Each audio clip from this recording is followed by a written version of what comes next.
नमस्कार दोस्तों, स्वागत है आपके अपने चैनल सीखो विद जितेंद्र पर। आज हम बात करेंगे हमारे देश के गौरवशाली पर्व 76वें गणतंत्र दिवस के बारे में। यह दिन क्यों खास है, इसके इतिहास, महत्व और इससे जुड़ी खास झलकियों पर नजर डालेंगे। तो वीडियो को अंत तक जरूर देखें और अगर आपको यह वीडियो पसंद आए तो लाइक और सब्सक्राइब करना न भूलें।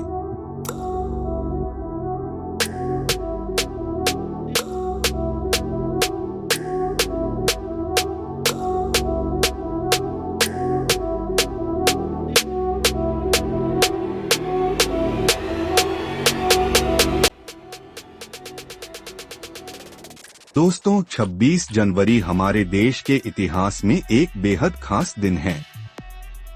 इस दिन 1950 में हमारा संविधान लागू हुआ था। यह वही संविधान है जो भारत को एक लोकतांत्रिक गणराज्य बनाता है।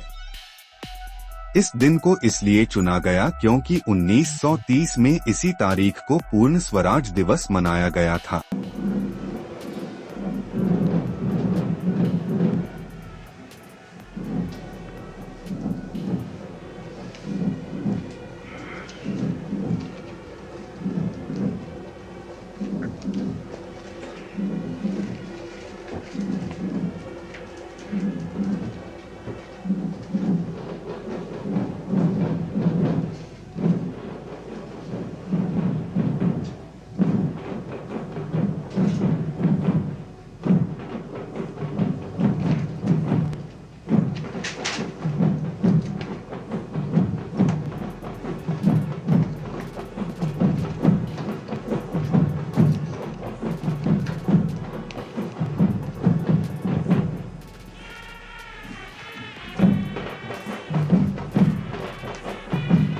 गणतंत्र दिवस पर हर साल नई दिल्ली के कर्तव्य पथ, राजपथ पर भव्य परेड का आयोजन होता है।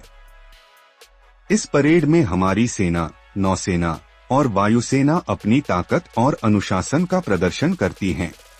इसके अलावा भारत के अलग अलग राज्यों की सांस्कृतिक झांकियां हमारे देश की विविधता और एकता को दर्शाती हैं।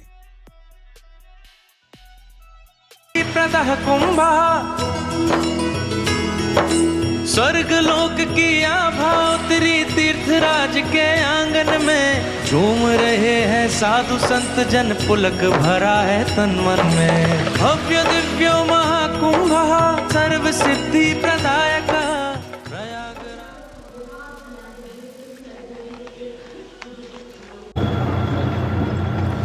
And behind the clip clop of the hoofs, we have the rumble of the tanks.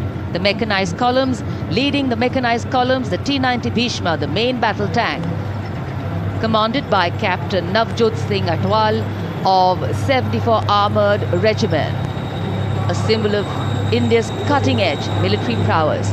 Powerful 125mm smoothbore gun, a 7.62mm coaxial machine gun, and a 12.7mm anti-aircraft gun. The tank can engage targets at a range of 5 kilometers even during the night and can also operate underwater. The regiment's motto, Vijay या वीरगति। कर्तव्य पथ पर भारत की उन्नत सामरिक शक्ति का प्रदर्शन। इसकी श्रृंखला में सलामी मंच के सामने आगे बढ़ रही है भारत की सामरिक शक्ति के प्रतीक नेमिस एंड बॉलवे मशीन पिकेट BM-2 की टुकड़ी।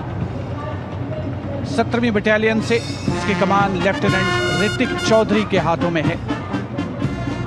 देश की सेनाओं की सर्वोच्च कमांडर भारत के राष्ट्रपति माननीय श्रीमती द्रौपदी मुर्मू को सलामी मंच के सामने सलामी पेश करते हुए NB नेमिस के बाद इन्फेंट्री कॉम्बैट व्हीकल BM-2 की बारी, जिसे सारथ नाम दिया गया है। नाग मिसाइल सिस्टम भारत की विध्वंसक शक्ति का परिचायक। सारथ मैकेनाइज्ड इन्फेंट्री का आधार है और इस गौरवपूर्ण अवसर पर BM-2 चालक दल लेफ्टिनेंट सौरभ प्रताप सिंह की कमान में मैकेनाइज्ड इन्फेंट्री रेजिमेंट की 6ठी बटालियन का प्रतिनिधित्व कर रहा है।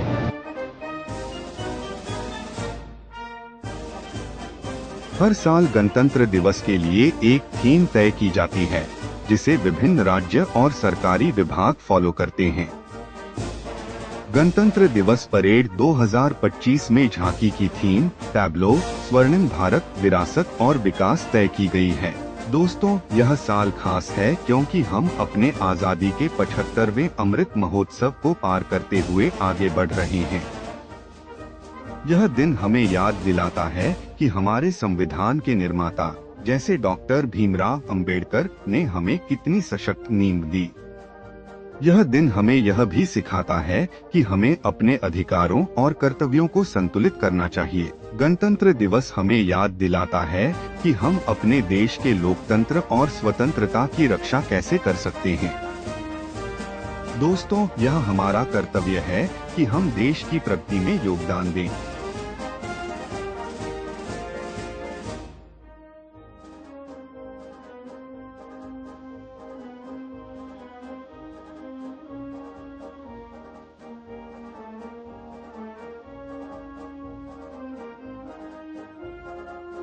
छब्बीस जनवरी के दिन ही भारत गणराज्य का आधार ग्रंथ यानी भारत का संविधान लागू हुआ था।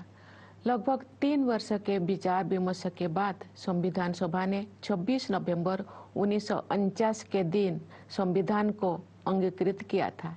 इसी उपलक्ष्य में 26 नवंबर का दिन वर्ष 2015 से संविधान दिवस के रूप में मनाया जाता है। गणतंत्र दिवस का उत्सव सभी देशवासियों के लिए सामूहिक उल्लास और गौरव का विषय है। ये कहा जा सकता है कि किसी राष्ट्र के इतिहास में 75 साल का समय पलक झपकने जैसा होता है, लेकिन मेरे विचार से भारत के पिछले 75 वर्ष के संदर्भ में ऐसे बिल्कुल नहीं कहा जा सकता है। ये अकालखंड है जिसमें लंबे समय से सोई हुई भारत की आत्मा फिर से जागी है और हमारा देश विश्व समुदाय में अपना समुचित स्थान प्राप्त करने के लिए अग्रसर हुआ है। विश्व के प्राचीनतम सभ्यताओं में शामिल भारत को ज्ञान और विवेक का उद्गम माना जाता था, लेकिन भारत को एक अंधकारमय दौर से गुजरना पड़ा। औपनिवेशिक शासन में अमानवीय शोषण के कारण देश में घोर गरीबी व्याप्त हो गई। आज के दिन सबसे पहले हम उन शूरवीरों को याद करते हैं जिन्होंने मातृभूमि को विदेशी शासन की बेड़ियों से मुक्त करने के लिए बड़ी से बड़ी कुर्बानी दी। उनमें से कुछ स्वाधीनता सेनानियों के बारे में लोग जानते हैं, लेकिन बहुतों के बारे में उन्हें जानकारी नहीं थी। इस वर्ष हम भगवान बिरसा मुंडा की 150वीं जयंती मना रहे हैं। वे ऐसे अग्रणी स्वाधीनता सेनानियों में शामिल हैं जिनकी भूमिका को राष्ट्रीय इतिहास के संदर्भ में आप समुचित महत्व दिया जा रहा है। 20वीं सदी के आरंभिक दशकों में स्वाधीनता सेनानियों के संघर्षों ने संगठित राष्ट्रव्यापी आंदोलन का रूप ले लिया। देश का सौभाग्य था कि महात्मा गांधी, रविंद्रनाथ टैगोर और बाबा साहेब आम्बेडकर जैसे महान विभूतियों ने हमारे देश के लोकतांत्रिक मूल्यों को फिर से जीवंत बनाया। न्याय, स्वतंत्रता, समता और बंधुता केवल सैद्धांतिक अवधारणाएं नहीं है, जिनका परिचय हमें आधुनिक युग में प्राप्त हुआ है। ये जीवन मूल्य तो सदा से हमारी सभ्यता और संस्कृति का अंग रही है। नव स्वाधीन भारत के संविधान और गणराज्य के भविष्य को लेकर जो आलोचक संदेह व्यक्त करते थे, उन लोगों को इन्हीं जीवन मूल्यों के बल पर पूरी तरह से गलत सिद्ध किया जा सका।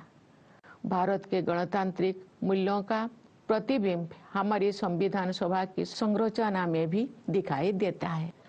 उस सभा में देश के सभी हिस्सों और सभी समुदायों का प्रतिनिधित्व था। सबसे अधिक उल्लेखनीय बात ये है कि संविधान सभा में सरोजिनी नायडू, राजकुमारी अमृतकर, सुचेता कृपलानी, हंसाबेन मेहता और मालती चौधरी जैसे 15 असाधारण महिलाएं भी शामिल थी। दुनिया के कई हिस्सों में जो महिलाओं की समानता को एक सुदूर आदर्श समझा जाता था, तो भारत में महिलाएं राष्ट्र की नियति को आकार देने में सक्रिय योगदान दे रही थी। हमारा संविधान एक जीवंत दस्तावेज इसीलिए बन पाया है क्योंकि नागरिकों की निष्ठा सदियों से हमारी नैतिकता परक जीवन दृष्टि का प्रमुख तत्व रही है। हमारा संविधान भारतवासियों के रूप में हमारी सामूहिक अस्मिता का मूल आधार है, जो हमें एक परिवार की तरह एकता के सूत्र में पिरोता है। पिछले 75 वर्षों से संविधान ने हमारी प्रगति का मार्ग प्रशस्त किया है। आज के दिन हम संविधान सभा के प्रारूप समिति के अध्यक्ष डॉक्टर भीमराव अंबेडकर, सभा के अन्य प्रतिष्ठित सदस्यों, संविधान के निर्माण से जुड़े विभिन्न अधिकारियों और ऐसे अन्य लोगों के प्रति अपनी कृतज्ञता व्यक्त करते हैं जिनके कठिन परिश्रमों के फलस्वरूप हमें ये विलक्षण ग्रंथ प्राप्त हुआ। प्यारे देशवासियों, संविधान लागू होने के बाद के ये 75 वर्ष हमारे युवा गणतंत्र की सर्वांगीण प्रगति के साक्षी है। स्वाधीनता के समय और उसके बाद भी देश के बड़े हिस्सों में घोर गरीबी और भूखमरी की स्थिति बनी हुई थी, लेकिन हमारा आत्मविश्वास कभी डिगा नहीं। हमने ऐसे परिस्थितियों के निर्माण का संकल्प लिया जिनमें सभी को विकास करने का अवसर मिल सके। हमारे किसान भाई बहनों ने कड़ी मेहनत की और हमारे देश को खाद्यान्न उत्पादन में आत्मनिर्भर बनाया।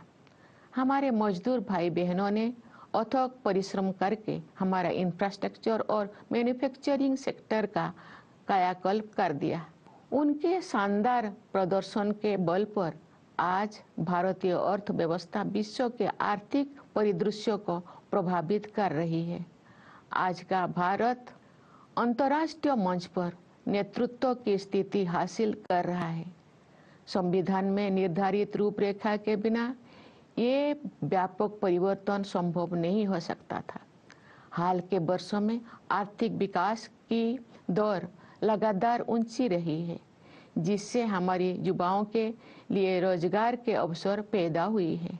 किसानों और मजदूरों के हाथों में अधिक पैसा आया है तथा बड़ी संख्या में लोगों को गरीबी से बाहर निकाला गया है। साहसिक और दूरदर्शी आर्थिक सुधारों के बल पर आने वाले वर्षों में प्रगति की ये रफ्तार बनी रहेगी। समावेशी विकास हमारी प्रगति की आधारशिला है, जिससे विकास का लाभ व्यापक स्तर पर अधिक से अधिक देशवासियों तक पहुंचता है। सरकार द्वारा वित्तीय समावेशन को सर्वोच्च प्राथमिकता दी जा रही है। इसलिए प्रधानमंत्री जन धन योजना, प्रधानमंत्री जीवन ज्योति बीमा योजना, प्रधानमंत्री सुरक्षा बीमा योजना, मुद्रा योजना, स्टैंड अप इंडिया और अटल पेंशन योजना जैसी वित्तीय समर्थन योजनाओं का विस्तार किया गया है, ताकि अधिक से अधिक लोगों तक विभिन्न प्रकार की वित्तीय सहायता पहुंचाए जा सके। ये भी एक बहुत महत्वपूर्ण बदलाव है कि सरकार ने जन कल्याण को नई परिभाषा दी है, जिसके अनुसार आवास और पेयजल जैसी बुनियादी जरूरतों को अधिकार माना गया है। वंचित वर्गों के लिए, विशेष रूप से अनुसूचित जातियों, अनुसूचित जनजातियों तथा अन्य पिछड़े वर्गों की सहायता के लिए सभी प्रयास किए जा रहे हैं।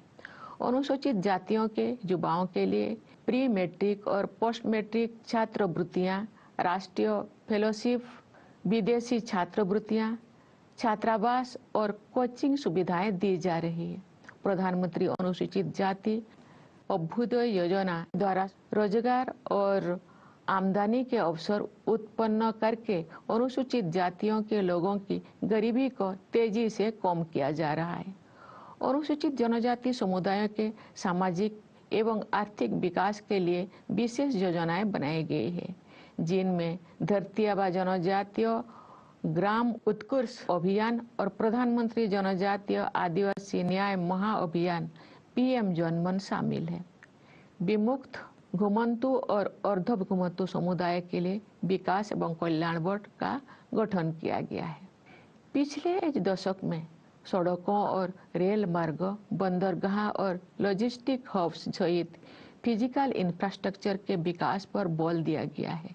इससे एक ऐसा मजबूत आधार विकसित हो गया है जो आने वाले दशकों में विकास को संबल प्रदान करेगा।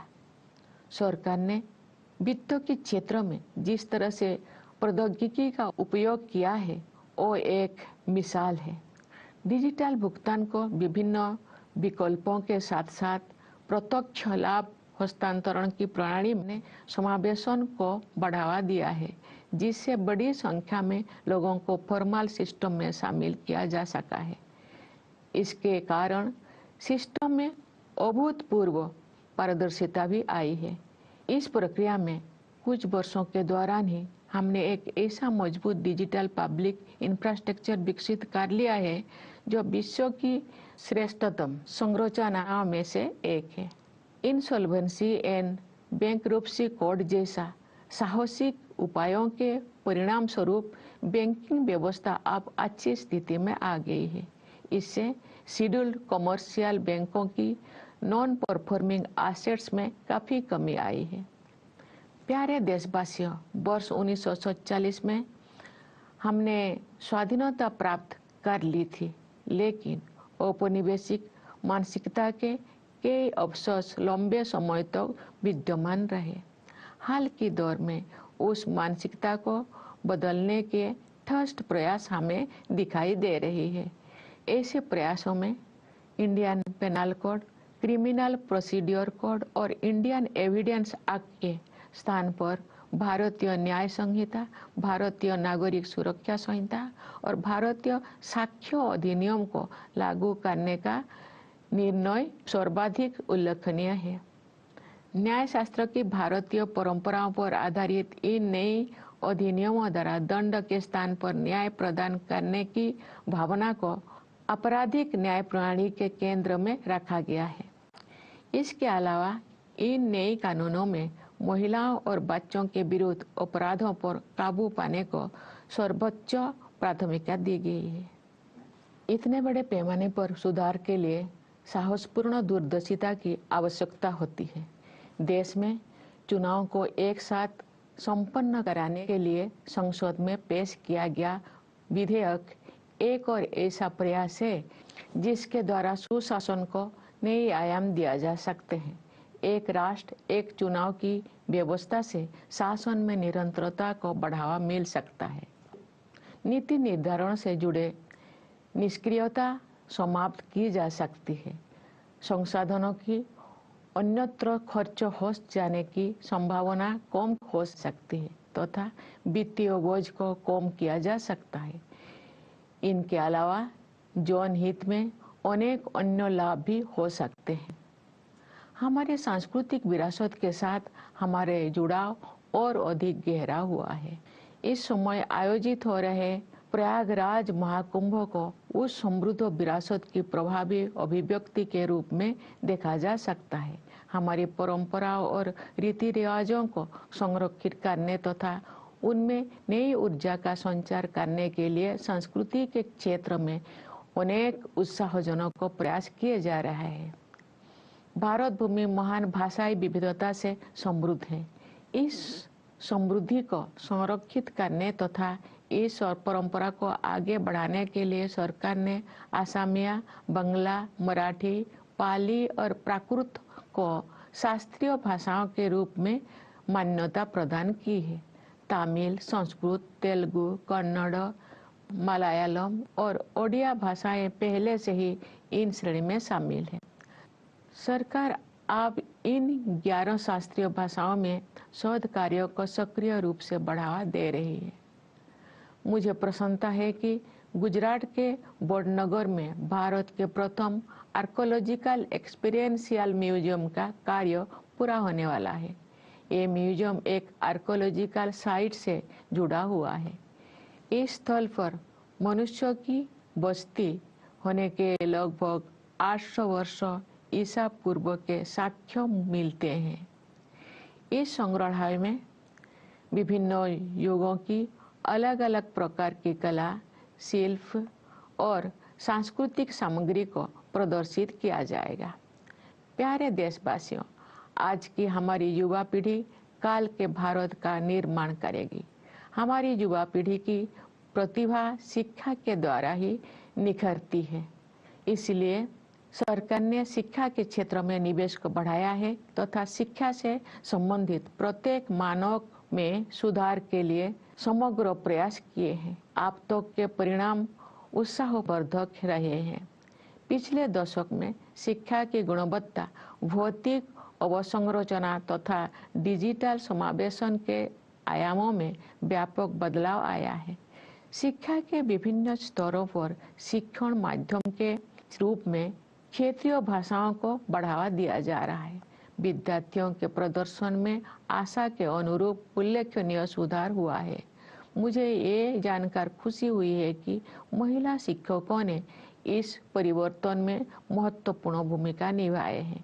पिछले दशक के दौरान नियुक्त शिक्षकों में महिलाओं की भागीदारी 60% से अधिक है।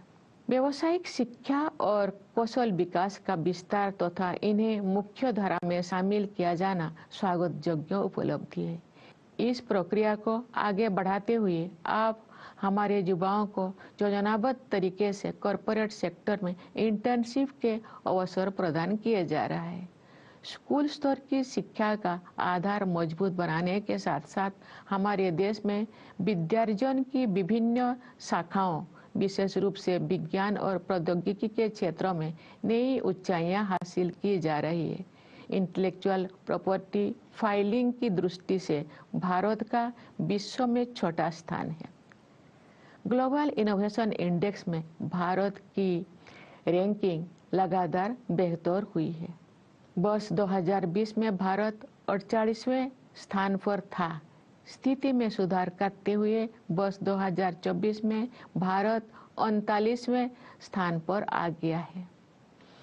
बढ़ते आत्मविश्वास के साथ हम अनेक प्रयासों के बल पर अत्याधुनिक अनुसंधान में अपने भागीदारी बढ़ा रहे हैं। नेशनल क्वांटम मिशन का उद्देश्य प्रौद्योगिकी के इस नए क्षेत्र में एक जीवंत और नवीन इकोसिस्टम को विकसित करना है। एक अन्य उल्लेखनीय शुरुआत national mission on interdisciplinary cyber physical system से संबंध है। इसके तहत artificial intelligence, machine learning, robotics और साइबर सिक्योरिटी जैसे अनेक उन्नत प्रौद्योगिकियों पर कार्य करने की योजना है। इन प्रौद्योगिकियों को कुछ समय पहले तक फ्यूचरिस्टिक समझा जाता था, लेकिन अब ये तेजी से हमारे दैनिक जीवन का हिस्सा बनती जा रही है। जीनोम इंडिया प्रोजेक्ट प्रकृति के रहस्यों की खोज का एक रोचक अभियान तो है ही, भारतीय विज्ञान के इतिहास में एक निर्णायक अध्याय भी है। इसके प्रमुख कार्यक्रम के तहत इसी महीने 10,000 भारतीयों की जीनोम सीक्वेंसिंग को अनुसंधान के लिए उपलब्ध कराया गया है। ज्ञान के नए आयामों को खोलने वाले ये परियोजना बायोटेक्नोलॉजी रिसर्च में नई मार्ग प्रशस्त करेगी तथा सार्वजनिक स्वास्थ्य सेवा प्रणाली को भी मजबूत बनाएगी। भारतीय अंतरिक्ष अनुसंधान संगठन ने हाल के वर्षों में अंतरिक्ष विज्ञान के क्षेत्र में बहुत बड़ी उपलब्धियां हासिल की है। इस महीने इसरो ने अपने सफल स्पेस डॉकिंग एक्सपेरिमेंट से देश को एक बार फिर गौरवान्वित किया है। भारत अब विश्व का चौथा देश बन गया है जिसके पास ये क्षमता उपलब्ध है। एक राष्ट्र के रूप में हमारा बढ़ता आत्मविश्वास खेलों के क्षेत्र में भी दिखाई देता है। हमारे खिलाड़ियों ने सफलता के प्रभावशाली अध्याय रचे हैं। पिछले वर्ष हमारे खिलाड़ियों ने ओलंपिक खेलों में अच्छा प्रदर्शन किया है।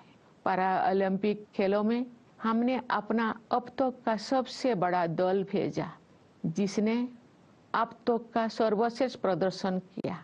फीडे शतरंज ओलंपियाड में हमारे खिलाड़ियों ने विश्व समुदाय को अपने प्रदर्शन से प्रभावित किया तथा पुरुषों और महिला खिलाड़ियों ने स्वर्ण पदक जीते। वर्ष 2024 में डी गुकेश ने अब तक का सबसे कम उम्र का विश्व चैंपियन बनकर इतिहास रच दिया। देश भर में जमीनी स्तर पर प्रशिक्षण सुविधाओं में बहुत सुधार हुआ है और इसके बल पर हमारे खिलाड़ियों ने विजयी होकर हमें गौरवान्वित किया है। साथ ही उन्होंने अगले पीढ़ी को और भी ऊंचे लक्ष्य प्राप्त करने के लिए प्रेरित किया है। विदेशों में रहने वाले हमारे भाई बहनों ने हमारी संस्कृति और सभ्यता के सबसे उज्जवल पक्षों को विश्व के विभिन्न हिस्सों में पहुंचाया है और अनेक क्षेत्रों में अपनी उपलब्धियों से हमें गौरवान्वित किया है। उन्होंने हमेशा स्वयं को भारत की गौरव गाथा से जोड़े रखा है।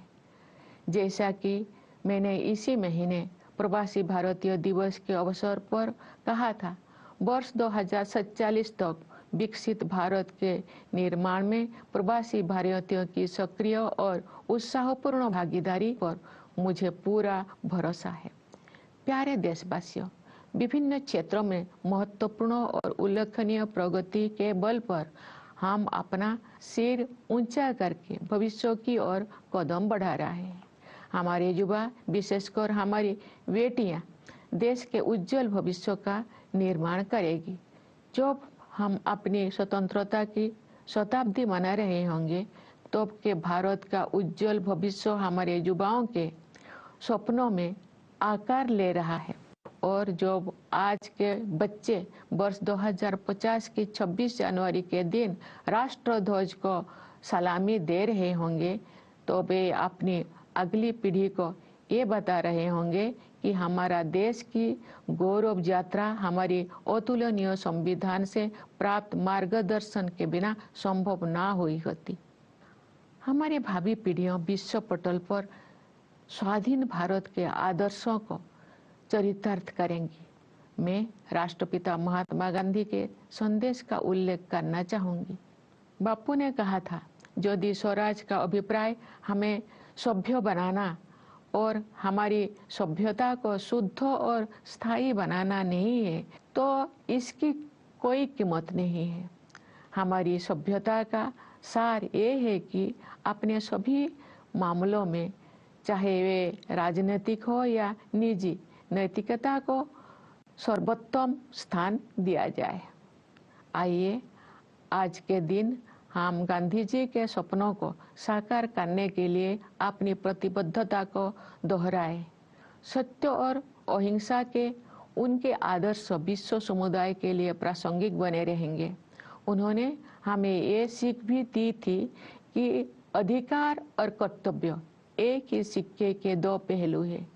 सच तो ये है कि कर्तव्य ही अधिकार का वास्तविक स्रोत है। सभी के प्रति करुणा के बारे में उनकी शिक्षा को भी हम याद करें। वे कहते थे कि हमें केवल मनुष्यों के प्रति ही नहीं, बल्कि अपने आसपास के पशु पक्षियों, पेड़ पौधों, नदियों और पहाड़ों के प्रति भी संवेदना का भाव रखना चाहिए। हम सभी का कर्तव्य है कि जलवायु परिवर्तन के वैश्विक संकट का सामना करने के प्रयासों में अपना योगदान अवश्य दें। इस संदर्भ में 2 अनुकरणीय प्रयास किए गए हैं।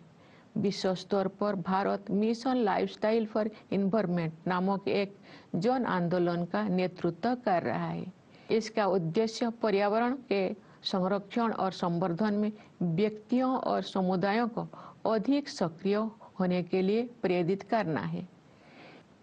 पिछले वर्ष विश्व पर्यावरण दिवस के अवसर पर हमने अपनी मातृशक्ति के साथ साथ जीवनदायिनी प्रकृति की पोषण शक्ति के प्रति सम्मान व्यक्त करते हुए एक पेड़ माँ के नाम के संदेश के साथ एक अनूठा अभियान शुरू किया था।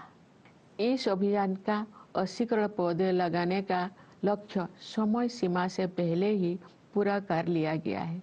विश्व समुदाय ऐसे अभिनव प्रयासों से सीख ले सकते हैं। लोग ऐसे प्रयासों को स्वयं के आंदोलन के रूप में अपना सकते हैं। प्यारे देशवासियों, मैं एक बार फिर आप सभी को गणतंत्र दिवस की बधाई देती हूँ। देश की सीमाओं की रक्षा करने वाले हमारे सैनिकों के साथ साथ सीमाओं के भीतर देश को सुरक्षित रखने वाले पुलिस और अर्धसैनिक बलों के जवानों को भी मैं बधाई देती हूँ।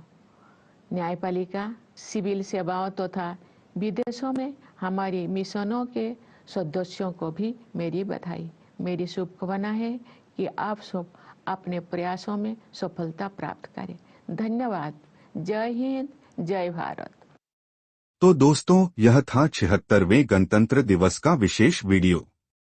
अगर आपको यह जानकारी पूर्ण लगा हो तो इसे शेयर करें ताकि अधिक से अधिक लोग इस महान दिन के बारे में जान सकें। जय हिंद, वंदे मातरम।